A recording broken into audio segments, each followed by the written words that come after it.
नमस्कार बंधुरा सबाई के मनेर मतो रान्नाते स्वागत जानाई। आमी आज के आबारो एकटा रेसिपि निये चले एसेछि आपनादेर काछे। आज के आमादेर रेसिपि आमेर मुरब्बा। तो बंधुरा आमी किभाबे आमेर मुरब्बाटा बानिয়েছি आपनारा भिडियोटा प्रथम थेके शेष पर्यन्त स्किप ना करे देखते थाकुन, ताहले आपनादेर बुझते सुविधा होबे एबं आमेर मुरब्बाटा बानाते अनेकटाई सुविधा होबे। आमेर मुरब्बा बानानोर जन्य आमी एखाने 3 केजी आम निये आमगुलोके केटे निয়েছি। प्रथमे आमगुलोके एकटु फुटो करे निते होबे, तार जन्य आमी एकटा काँटा चामच निये निয়েছি। निये এইভাবে আমগুলোকে আমি ফুটো করে নেব, তাহলে আমটা ফুটো করা থাকলে আমের মধ্যে মিষ্টিটা খুব ভালোভাবে ঢুকবে।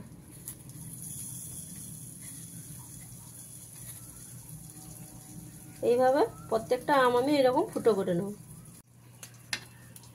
এইভাবে সমস্ত আমগুলোকে ফুটো করে নিতে হবে।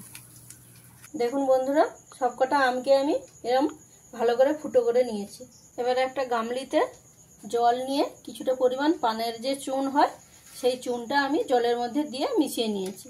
এবারে ওই আমগুলোকে আমি এই জলের মধ্যে দিয়ে দেব।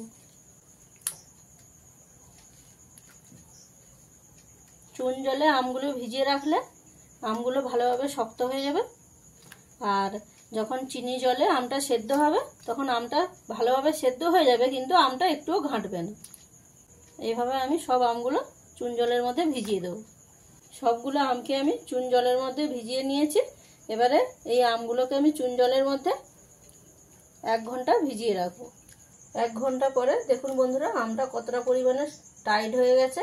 এবারে আমগুলোকে জল থেকে তুলে নিতে হবে।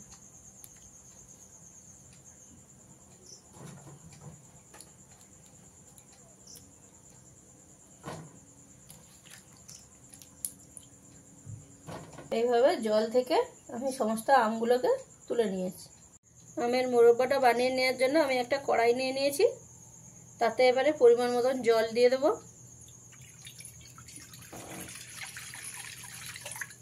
পরিমাণ মতন জল আমি নিয়ে নিয়েছি। এবারে জলটাকে একটু ভালো করে গরম করে নিতে হবে।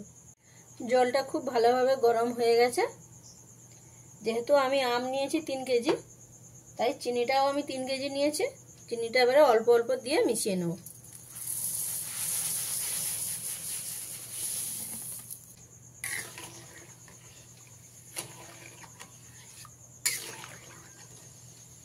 এটা ভালো করে মিশিয়ে নেব। এই চিনিটা একটু গলে গেলে আর বাদবাকি চিনিটা আমি এর মধ্যে দিয়ে দেব। দেখুন চিনিটা আমার অনেকটাই গলে গেছে। এবারে বাদবাকি চিনিটা আমি এর মধ্যে দিয়ে দেব।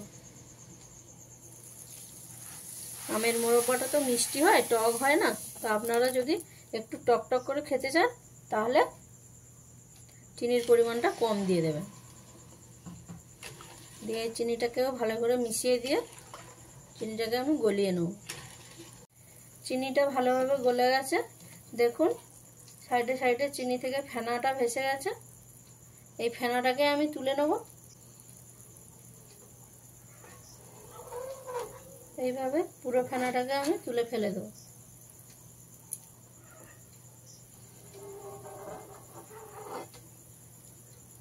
সমস্ত ফেনাটাকে তুলে আমি পরিষ্কার করে নিয়েছি।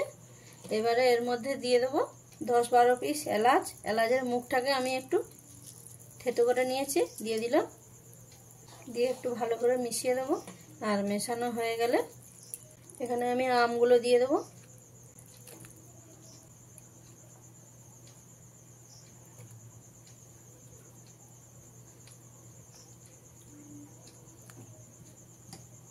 এইভাবে সমস্ত আমগুলো আমি দিয়ে দেব। সমস্ত আমগুলোকে আমি কড়াইয়ের মধ্যে দিয়ে দিয়েছি। এবারে এর মধ্যে দিয়ে দেব পরিমাণ মতন লবণ। দিয়ে ভালো করে একবার মিশিয়ে দেব। দিয়ে কিছু সময় আমি ফুটিয়ে নেব। গ্যাসের ফ্লেমটাকে মিডিয়ামে রেখে ফুটিয়ে নিতে হবে। এখন বন্ধুরা, আমি আমগুলোকে চিনির শিরায় ফুটিয়ে নিয়েছি। চিনির শিরাটা একদম গা মাখামাখো হয়ে গেছে। আমি এবারে নামিয়ে দেব। তো বন্ধুরা, আমার এই আমের মুরব্বা রেসিপিটা যদি আপনাদের ভালো লেগে থাকে তাহলে চ্যানেলটিকে লাইক, কমেন্ট, শেয়ার এবং সাবস্ক্রাইব করে দেবেন।